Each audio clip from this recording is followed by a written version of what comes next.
Hillary has been lengthening her excuses as to why she lost the election. She didn't really lose the election. It was stolen from her by, I think it's up to 24 different excuses she has now. Number 24 is content farms in Macedonia. And as I said, my grandfather was a Macedonian content farmer, and we often think about, gathering on the porch and recalling the old days on the Macedonian he never thought that the old content farmers he left behind in Macedonia would one day steal the U.S. presidential election. They are gnarled, hard-working Macedonian peasants, and the way they were able to reach out and steal This past Saturday, May 9, was so-called, quote, Europe Day, unquote, celebrating more or less 70 years since the founding of what has become the European Union today. And how did Europe celebrate? To take but one example, the Italian embassy in Macedonia tweeted out congratulations to Europe and stated, oddly, that the European Union has, quote, granted, unquote, Europeans freedom, which, when you think about it, is backwards. Governments do not grant freedom because freedom is one of those natural rights that pre-exist any government. Governments are instituted to secure freedom, not grant it, which goes to show you what the European project is all about. As Europeans thanked the European Union for saving them from themselves, the Bulgarians continued to pile on Macedonia, demanding that Macedonians give up their freedom, their sovereignty, their history, their heroes, and much else that makes Macedonia, well, Macedonia. Various Bulgarian politicians, both current and former, have now made it abundantly clear that unless Macedonia agrees to the final act of national suicide, then Bulgaria will simply veto Macedonia's EU aspirations. Which makes you wonder, why do Macedonians want to join such a corrupt, mafia-style organization? We'll discuss all of this and more on this episode of the Macedonian Content Farmers Podcast. I'm Jason Miko, coming to you from the now almost totally free and sovereign state of Arizona. This is Cvetin calling in from the police state of Macedonia. Are you still a police state? Well, it's getting worse. We're under lockdown, curfew, police hour, whatever you want to call it. Yeah. Well, I see that apparently, so we're recording this today is Monday, May 11, 2020, episode 71 of the Macedonian Content Farmers Podcast. I see that President Pendarovsky will host a party leaders meeting tomorrow on Tuesday to discuss elections. And I know we'll get into the Bulgaria stuff, but elections seem to be on the mind, foremost on the mind of citizen. What do you expect out of that party leaders meeting, and will they all wear masks? Yeah, they probably will. And there's a big. I want to see that picture. There's a big hole in the president's office. You've been there, I'm sure. And oh yeah. But you really need to. They're going to have to stretch it out because they invite leaders, even such people like the smaller parties. They still invite Menduh Taci and folks like that, and Besa. He's still alive. Yeah. So. They're really, if they want to sit at 2 meters apart, it's really gonna. They may have to sit outside in the patio area of the president's office. But yeah, SDSM won elections. SDSM won elections on June 14th. They've specified the date, which is barely a month from now, which is really impossible. And I guess they're hoping that there is some bump in other countries as well, where the ruling party is seen as more popular because they're seen as fighting this horrible virus. And no matter how incompetent they are, even here, I mean, we discussed this, they were pretty incompetent with almost, a third of the government at one point having to go into quarantine, and political leaders as well, because they couldn't organize meetings, and the failure to handle the Kumanova crisis.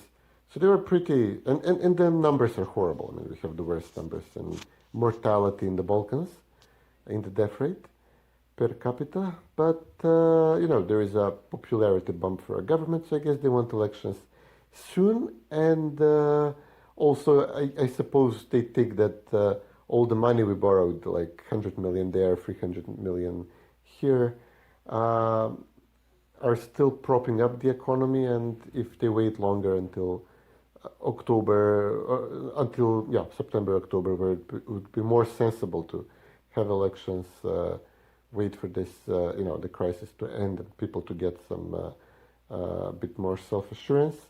I think the government fears that by then they will, the economy will be horrible and they're going to lose much more votes. Well, that's probably correct, but the first thing is, as you mentioned, health and safety. The health officials have to certify that it's okay to go ahead and do that. And of course, there's still going to be various protocols in place no matter when the elections are held in terms of social distancing and masks and hand sanitation and things like that. And then, to your point about the economy, of course, I think that's true. The effects of the lockdown will be felt more acutely as time goes on. There, here, frankly, everywhere. But I understand that the State Election Commission has also said that they need more time in order to organize these. So the voter rolls have to be opened so that the public can examine them.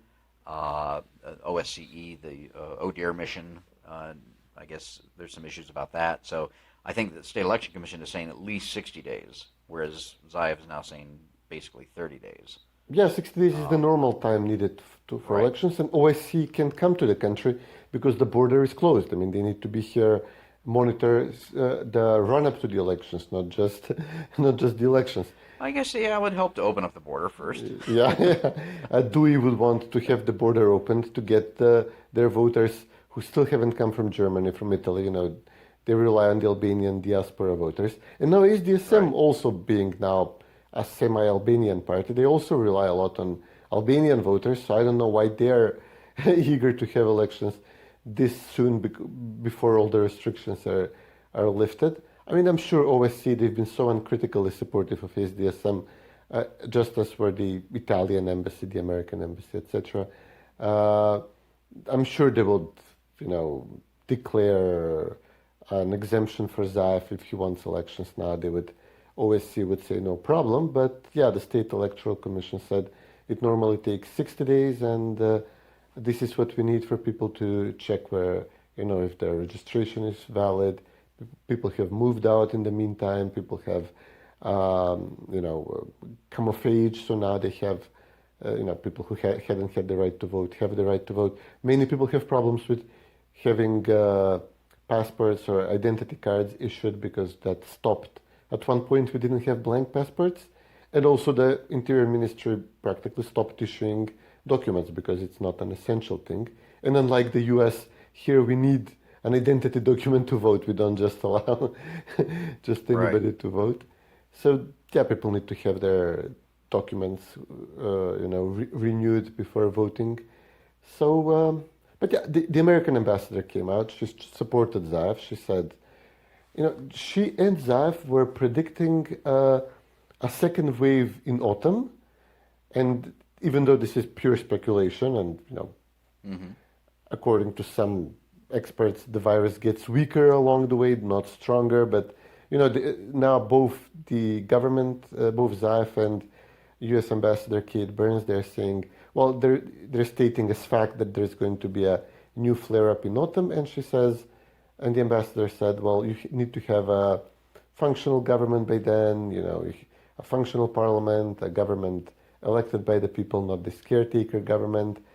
And she was openly advocating having elections sooner rather than later. Well, of course she's going to. She's part of the administrative state here in America, the managerial state, the permanent bureaucracy. Some people call them the deep state, but they most State Department employees have in common a couple of things. One is that they all hold a left to far left worldview. Majority of them are atheists, so naturally they're going to side with a party that is openly socialist. Formerly, before 1991, the Citizen was the League of Communists of Macedonia. So of course she's going to side with them, as did, slightly pivoting here, as did Sergei Stanishev. Did Did I get that right? Yeah, Sanchez? close Yeah, enough. Yeah. the former Prime Minister of Bulgaria, now the leader of the European Party of Socialists, who came out and said, well, of course we want Citizen and Zoran Zaev to win. We are simpatico. We're cut of the same cloth. Zoran Zaev said that he is going to implement the so-called friendship treaty between Bulgaria and Macedonia and basically agree to all of Bulgaria's demands that Macedonia basically commit national suicide. No. So he came out recently. This is just continuing with the parade of characters of Bulgarians that have come out and said Macedonia must commit national suicide. The defense minister, Karakachanov, yes.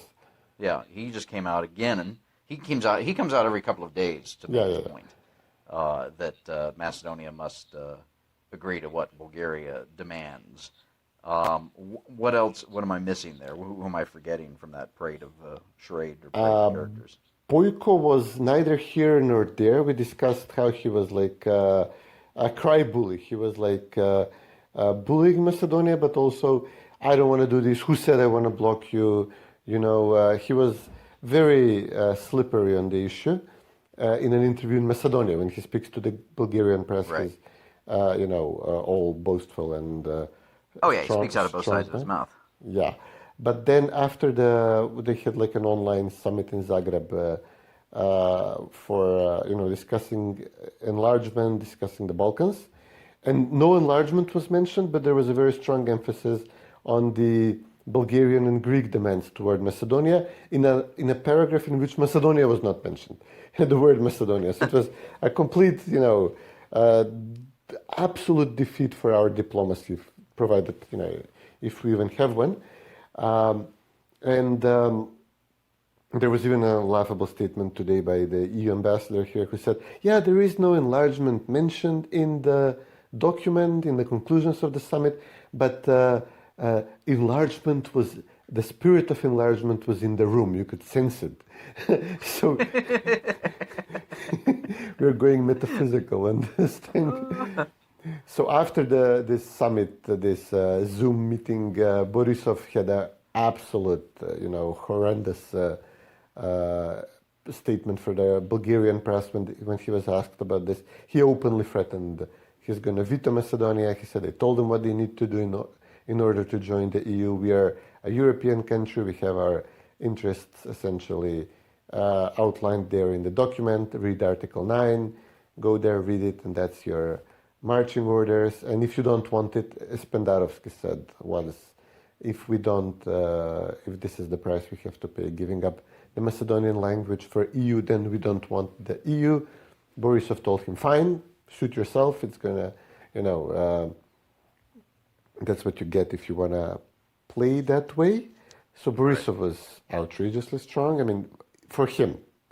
Again, he was talking to the Bulgarians. Maybe he didn't expect it's going to be transmitted so quickly in Macedonia. But I remember my Twitter timeline exploded like, oh, we are invading Macedonia. Yeah. And Karakachanov, he openly now favors unification of Macedonia and Bulgaria.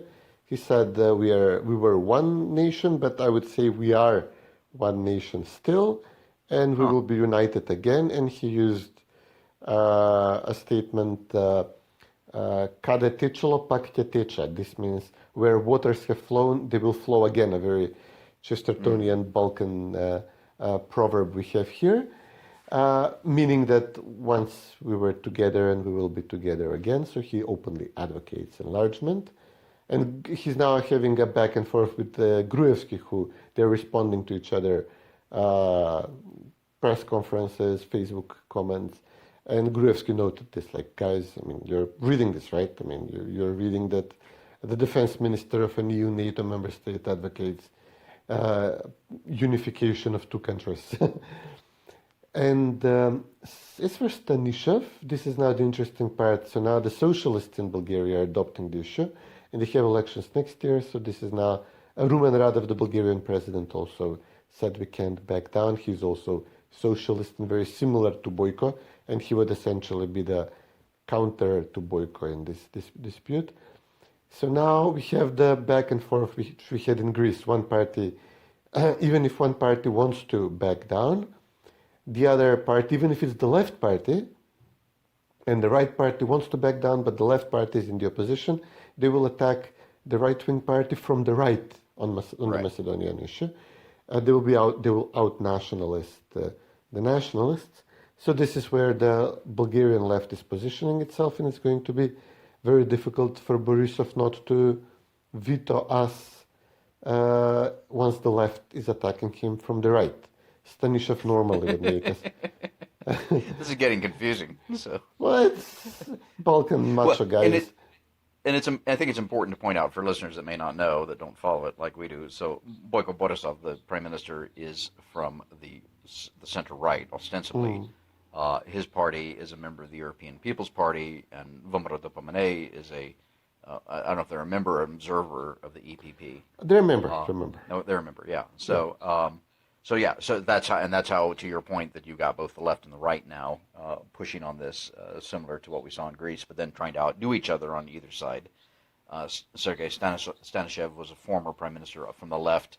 Radev, you said, he's a leftist? Yeah, he's an Air Force general, and Russian educated, both of them. Stanishev and Radev, they're both, hardcore pro-Russians. Right. On the socialist side in Bulgaria, which is very common there. It's normal for Stanishev to make a statement as the leader of the Pan-European Socialist Party to support SDSM to be in power. This is what they always do. The EPP would send somebody here to say vote Vomero, but it's not normal to say vote SDSM because it's in the Bulgarian national interest. Right. So you've got so here we are, just taking a step back. We've got all this parade and charade of Bulgarian characters from the left and the right saying that Macedonia has to basically commit national suicide, implement every aspect of this so-called treaty, recognize Goce Delchev as a Bulgarian, deny the Macedonian language, etc., etc., etc. And then the response that we get, I think is interesting. So we get two different responses. One response from the European Union leaders, including the EPP, and that response, of course, is crickets, nothing. Yeah. And then the response from the Macedonian government, Zoran Zaev's government, Nikola Dimitrov continues, the foreign minister continues to say, well, and I'm paraphrasing, of course, I don't think this has the effect of law. They won't be able to veto us. We believe in peace and friendship and puppy dogs and kittens and rainbows and Skittles and unicorn farts.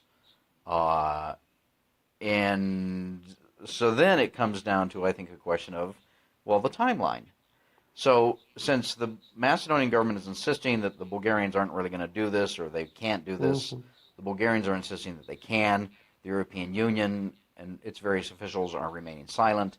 So then it actually just comes down to, okay, well, whatever the timeline is, that we get to that point where Bulgaria can actually do this, veto, whatever. So that timeline is what? We're looking at the end of the year or even next month? I can't remember. I'm getting confused.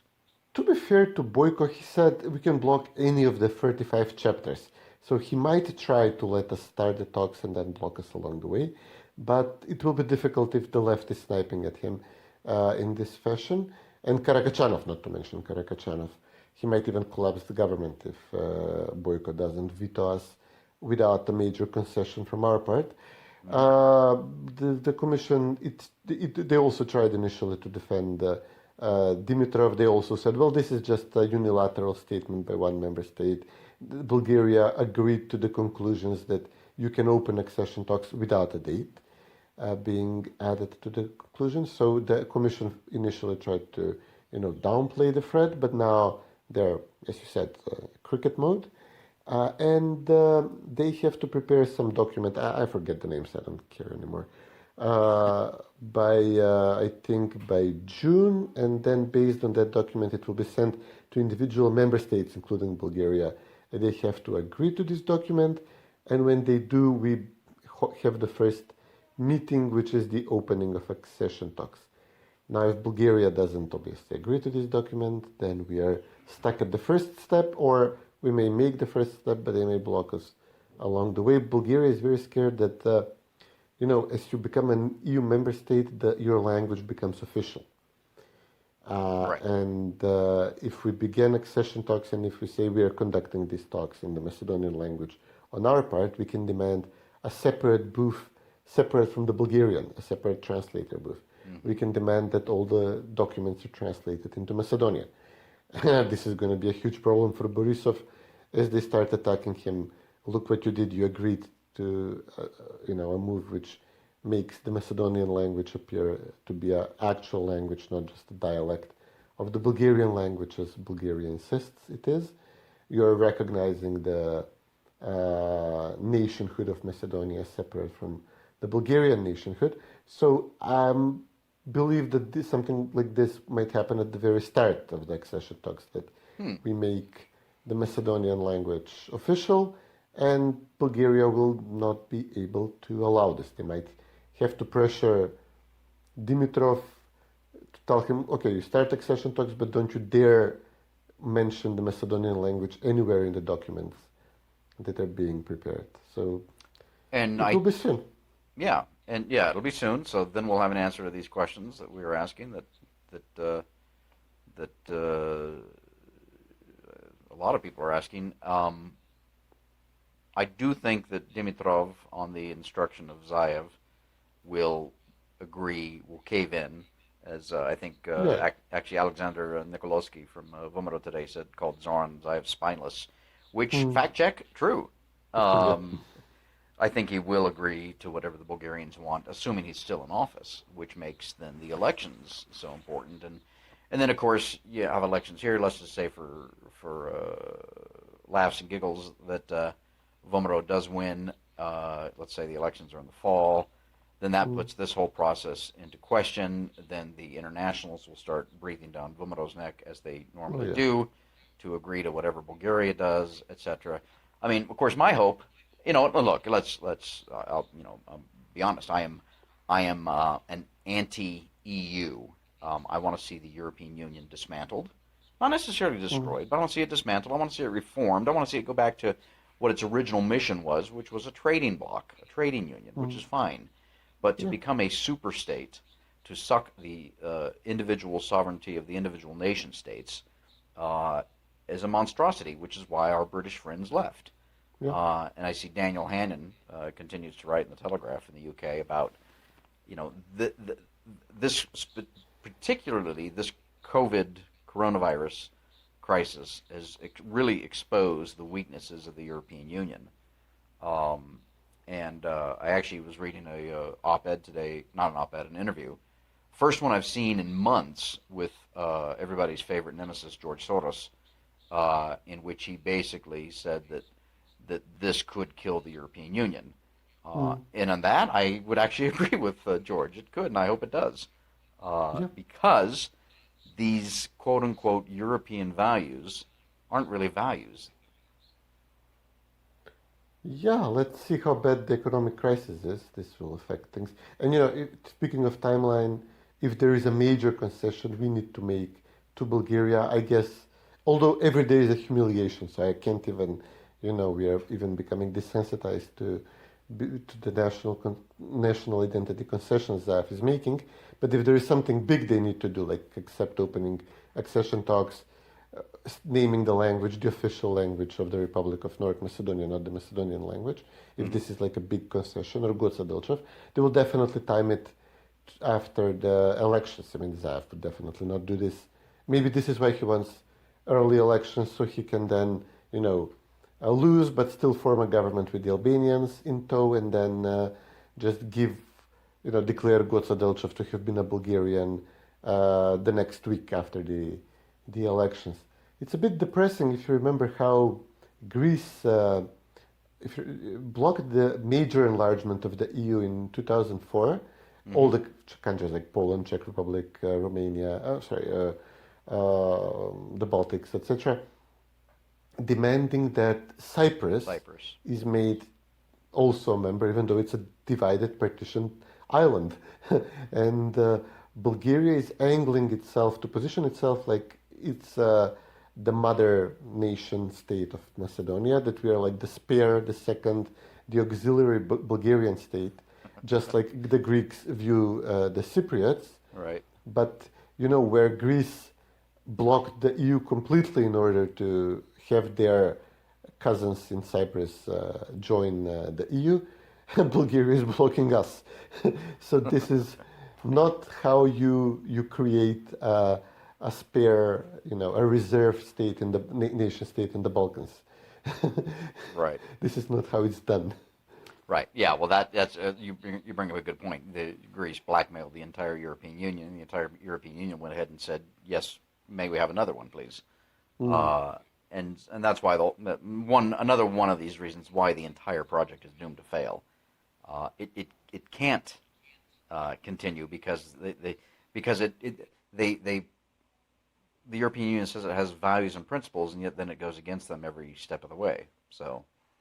But let's switch slightly to the non-response or the muted response from the Macedonian government and look at the other issues that Zoran Zaev and his government is facing. I keep saying his government, even though we know that Oliver Spasovski is the quote-unquote technical prime minister. But these scandals, which kind of took a brief hiatus and break with the outbreak of the coronavirus, they continue to bubble along underneath the surface, and now it seems like they're starting to come up to the surface again. So we've got a couple of more audio tapes that were leaked by Infomax, I believe. Oh, yeah. And why don't you kind of tell our listeners a little bit more about that? Yeah, well, the first major development was that Boki 14 finally spilled the beans. He testified before the court in the racket scandal, and he pointed to Zaev. He said that he confirmed one of the elements. I mean, he didn't confirm that he was giving the money to Zoran Zaev. He was like daring the prosecutor, to explore the flow of the money to the end. The money was being extorted from businessmen by Boki, Cvetin and Jason, the former special prosecutor, who is now, the most laughable person in our recent history. Right. And we're talking about 20 million euros wow. taken from various businessmen, from a couple dozen businessmen. And they were all obviously given to the SDSM party, to Zaev, and, with everybody having a smaller slice of the pie. But nobody's investigating the flow of the money. So Boki, dared the prosecutors investigate this. He didn't specifically point to Zaev because this would incriminate him as well. But he said that I met Zaev once in... once? Now? In April. No, they were friends. They were working together, obviously. He mentioned, I think, early April 2019. And Zaev then told me that I'm being under surveillance, that I'm being followed by foreign intelligence. We had an interview in my TV station. Boki ran this one TV station. And Zaev was there for an interview. And afterwards we had a meeting. And he told me I'm being followed. So this is one of the elements which Vemera keep pointing to, that Zaev de facto, tipped off this group of racketeers, that one of their principal victims, Jordan Kamchev, is filming them, is going around with the recordings. He's saying that, listen, they extorted 1.5 million from me. He has apparently Bulgarian assistance, intelligence people. He had apparently assistance from the Macedonian intelligence as well, because, he can buy people. He is that powerful. So Zaev was part of the gang, but in his mind, in his telling, he didn't know about this, and once he learned about this, he warned the prosecutors. Now Boki says, no, he told me first, and then this was 20 days before the date when Zaev claims that he warned the prosecutors, that he learned from Kamchev that he's being extorted. So now Boki essentially accused Zaev of tipping him off, which obviously gave time to Boki, to Cvetin to try to plan an escape, destroy evidence, intimidate witnesses. So this was a big deal. Mm-hmm. This was very damaging for Zaev, this testimony. And then the next day, they quickly, SDSM leaked several recordings in which Mickovsky, the opposition leader, foolishly in my mind, he was recorded talking to the third defendant in the case, and this Zoki Kichets person, who apparently had some people on the ground in Ohrid, had some logistics there, and Mickovsky is asking him, what are the chances, what are your people telling you, because there were elections, the presidential and the municipal elections of 2019. Ohrid, there was a vote because the mayor died. So essentially, Mickovsky is asking this person, Zoki Kichevets, how are elections in Ohrid going to play out? So, SDSM leaked this tape of Mickovsky talking to one of the defendants in the racket trial. They said, look, they're trying to portray an image, an impression that VMRO is also working with this gang of racketeers, even though Mickovsky should obviously have done this through intermediaries, not directly, but he's just asking questions. What are your sources on the ground telling you? There is not much there. Obviously,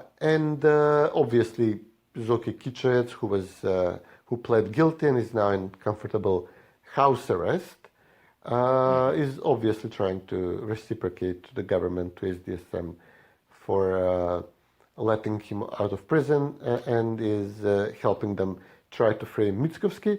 So immediately the next day, VMRO again responded. I'm guessing this Infomax leak came through VMRO. VMRO has said they have a wealth of wiretaps, of evidence, of conversations people around Zaev recorded of him, which can be used against him, and they're obviously timing them for a short period of time before the elections for maximum effect. But now that this back and forth began with Boki 13's testimony, and now with the tapes SDSM leaked of Mickovsky, so VMRO retaliated. The next day they leaked tapes in which Zaev is bragging how he has influence over Katica Yaneva. He's talking in a very high and demeaning way about the voters in general. If they don't support his party, he uses a lot of curse words. He confirms that he was trading with his original tape of wiretaps in 2015, that he gave them to an Albanian mobster to translate them, and he was then using them for extortion. So this mobster, he acknowledges actual crime because the tapes were supposed to be given to Katica Yaneva, not spread around the underworld of Skopje.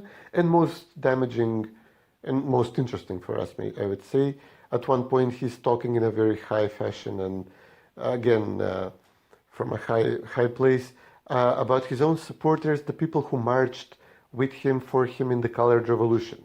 He says all these people in the Colored Revolution, all these NGOs that are funded by George Soros, who are, these student organizations, etc., they're all mine. He confirms that SDSM, Zaev, and this created a huge mess. A bunch of people from these protests, like Milchin, the head of the Soros organization in Macedonia for decades, right. Vladimir Milchin, they all responded to Zaev, saying, you're destroying what little is left of our revolution. Nobody's going to trust you again. Nobody's going to trust the organic protest movement which we had, which is obviously BS. It was all paid and bribed people, opportunists. But, they want to leave this impression of fighters against the regime. And Zaev is just pissing on them from great heights. So that was great. That was hilarious. Well, it'll be interesting to see how they respond in the elections whenever they're held. I suspect that all of these colorful revolution activists will, once they get into the polling booth, vote for Zoran Zaev, of course. Yeah. Maybe some will stay home. Who knows? But the fact that there is bad blood between them should be no surprise to those of us that understand and follow these things. But, again, as we've said many times before, the revolution always devours its own, and so it's humorous to see them turn on each other. And I was just thinking, as you were kind of explaining what was going on there, today is This is May, almost middle of May. Mm. This whole thing erupted about a year ago, but it wasn't until I think July of 2019 that Boki and Katica and others were arrested. I think it was July. Yeah. Mm. So we're not even 1 year into it, and I'm just thinking, just everything that has happened between then and now, especially in the last couple of months with the global pandemic and how that's contributed to the mess that Macedonia and the world is in. And I can't help but think,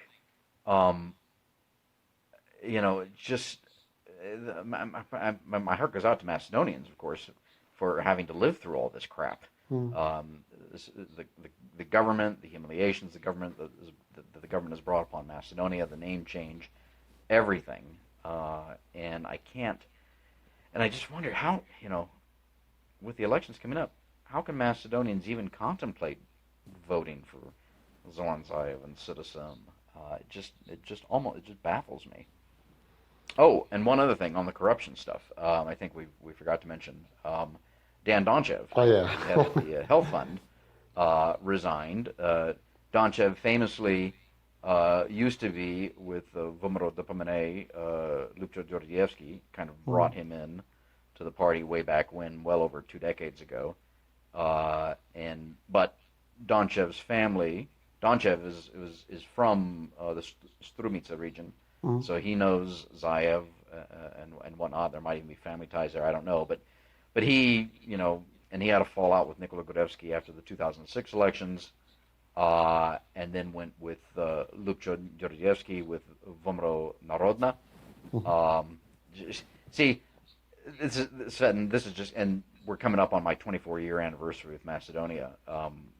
I've forgotten more than most of the experts will ever know. Yeah. The outside ones, at least. So Dan then joined the government of Zoran Zaev, the health fund director, major position that controls a lot of money and a lot of information about a lot of people. Got caught up in a scandal with Vinko Filipce, the health minister, regarding the Swedish company and the Macedonian company that produces dialysis machines. Then Dan last week said he's resigning for the typical quote unquote, I'm using air quotes here, health and family reasons or something like that. Yeah. Now I won't say, because I do know Dan. Dan was one of the first Macedonians I ever met in Macedonia way back in 1996, and I consider him a good friend. He turned on me, and that's another story and whatnot. But I do know things about Dan's family, which of course I'm not going to talk about publicly now. But he does have issues. He's got a lot of issues, personal issues. But I think, obviously, that he has resigned because of the whole scandal. He doesn't want to go to jail, obviously. And that scandal, I think, is still bubbling out there, and whether or not he's brought up on charges is another question. Yeah, this is a huge fund. We basically fund public healthcare in Macedonia, paying 7% tax on all salaries, which is huge. I mean, you can imagine. This funds all the public hospitals, doctors, etc. But this is a famously arbitrary system of fixing prices. So there is no competition because the public sector is so big. So essentially, the healthcare fund can set prices for all sorts of services within the public healthcare, but also for procurement for foreign companies when you want to buy some medicine or equipment, or even between when you're hiring a private company, a healthcare provider in Macedonia. And the options, the possibilities for corruption are endless, and that Zaev even dreamed of appointing a person like Dan Donchev to run this thing. That's ridiculous. I mean, it baffles my mind that this person was appointed to this position, and now that he's essentially, he's either fled the country or is preparing to, this is going to be incredible. Well, I think we should mention also that Dan is what we would, over here, in America, we call a CPA. I think over in Britain, Australia, where he got his education, a chartered accountant. Came back to Macedonia in 1994, 95, I think, by Deloitte, big accounting firm, brought him over there. So his background is in accounting finance and numbers and things like that. He, of course, famously ran Macedonian Telecom when it was privatized back in 2000, 99, 2000. Which is another hotspot for corruption, which with cases going all the way to New York and Washington. Oh my goodness! Yes, you were following that quite closely. Yeah. I mean, it was even, and I give kudos to you for being so diligent in doing that, because I was looking at I think you were giving me, pulling up court documents and cases from New York that I started reading them and my eyes just kind of glazed over. Yeah. But yeah, so anyway, so Dan has resigned. We'll see where that goes. We'll see. Now, of course, he can't actually leave the country because there's no flights out.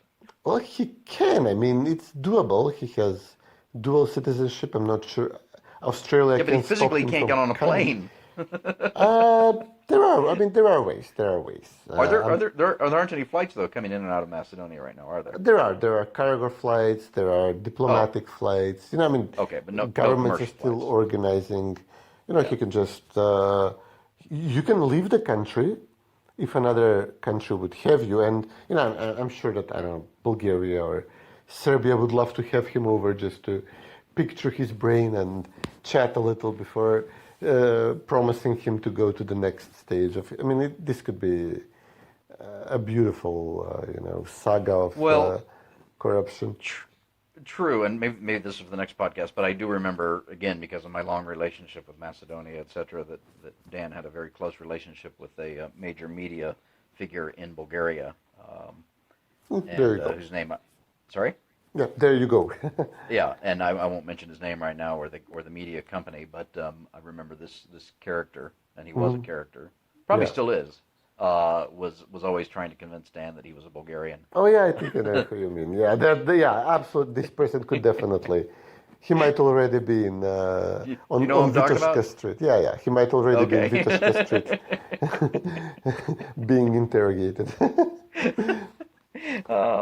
This is gonna be great. I have to be careful if I ever try and go back to Bulgaria for a visit. I'm not sure if they'll. If I get over there, they might arrest me. Yeah. So. Or they want to persuade you that you're Bulgarian. Nah, I'm a Magyar, not just a Magyar, but a. I tell you what, we're gonna. I think we actually I have a farmer's pick this week, and I think we want to get into that. But I just have to mention this. I was on Twitter this morning. I saw this. I don't even know who tweeted it out, but it was the most famous people from the various countries of Europe, and. It actually has a name associated with Macedonia and a name associated with Greece. Guess what the name is associated with Macedonia? Alexander, I suppose? No. Justinian. Aha!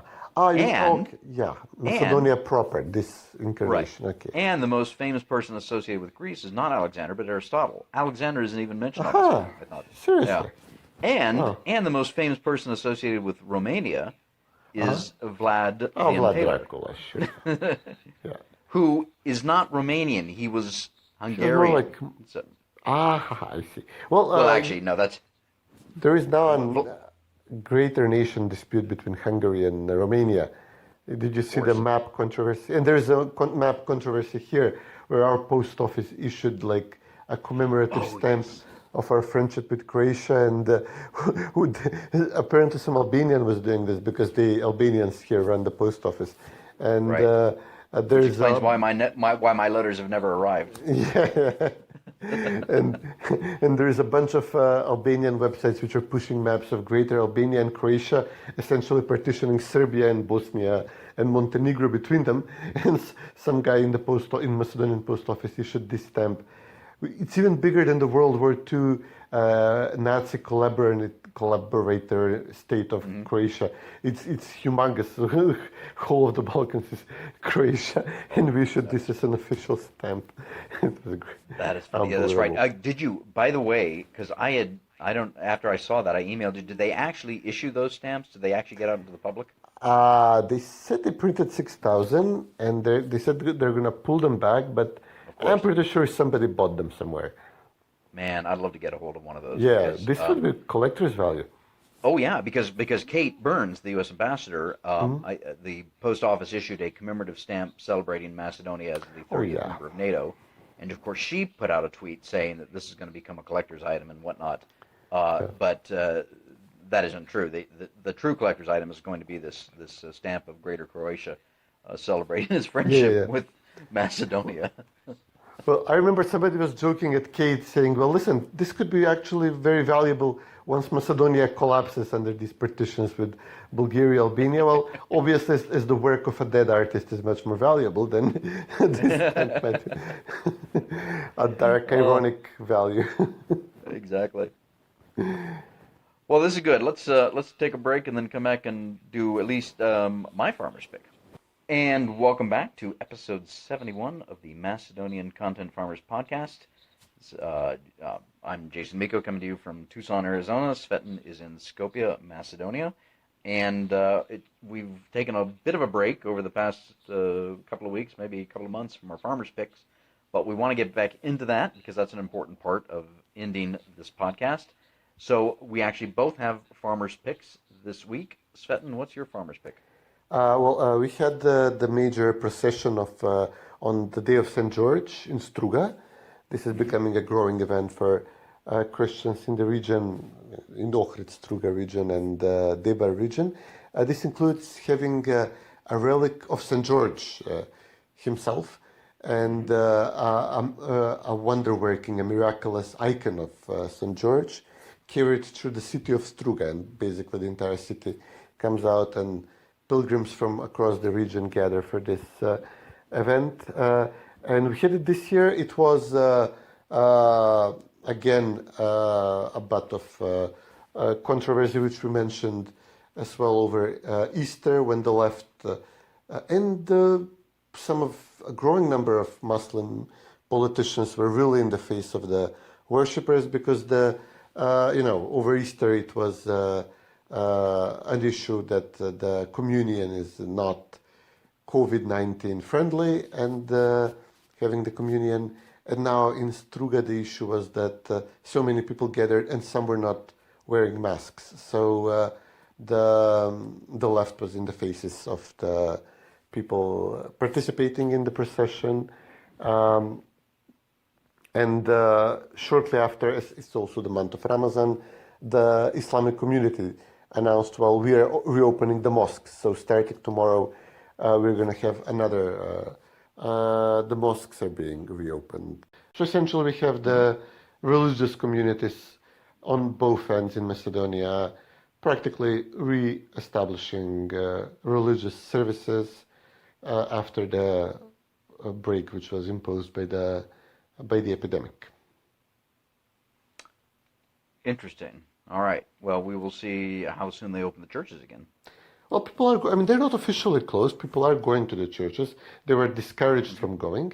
But as we said, Right. With this procession in Struga, it was, a big show of people. The entire community came out in force and annoying the left greatly. Of course. And basically this is, life finds a way, shall we say. Right. Exactly. Yes. Absolutely. So, well, good. Well, my farmer's pick, and I can't remember how I stumbled upon this. Usually it's through going through Twitter feeds and things like that. But I thought this was very interesting for the artists that are amongst our listeners. It is the lexicon of foreign painters in Macedonia between 1850 and 1950. So it is maintained by a Macedonian who just has a love of art. He is not an artist, apparently. But he has collected this over a 15-year period, researching and documenting the foreign painters, sculptors, illustrators, and various photographers that visited Macedonia between that 100-year period, 1850 to 1950. And so he's got this very nice website, and he lists the painters in alphabetical order. And we'll just link to that, and you can look at it and see all of these works of art that were inspired by Macedonia. Excellent. And that is my farmer's pick. That's very nice. It is, yeah. So, yeah, we'll put a link to that. So anyway, that's a full podcast. We'll have the the same amount of material, if not more, next week to talk about, I'm sure. And in the meantime, I hope you have a great week. Thank you, buddy. You too. Take care. Thanks. You too. Bye-bye.